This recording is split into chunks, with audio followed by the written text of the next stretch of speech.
Si j'emploie le terme de banqueroute, vous le refusez durement, violemment, ou est-ce que c'est une hypothèse crédible? Non, ça peut pas être une banqueroute pour une raison, c'est qu'on est dans un système de répartition et c'est la force de la répartition. Ça veut dire que ce sont bien les salariés qui sont en poste aujourd'hui qui payent les retraites des retraités d'aujourd'hui.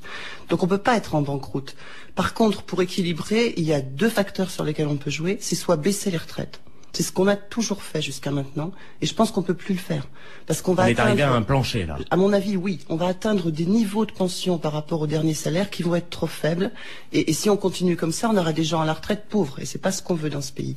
Donc ça veut dire que les seuls paramètres, maintenant, sur lesquels on peut jouer, ce sont les ressources.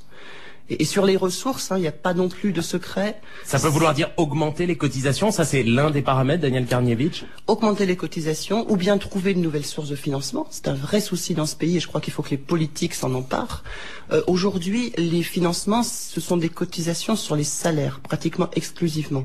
Bon, je crois qu'il faut élargir cette assiette de cotisation à d'autres revenus. Par exemple les stock options, par exemple l'intéressement, la participation. C'est pas populaire quand je dis ça, mais il faut savoir ce qu'on veut dans un pays. Donc élargir les ressources ou bien augmenter la durée de cotisation.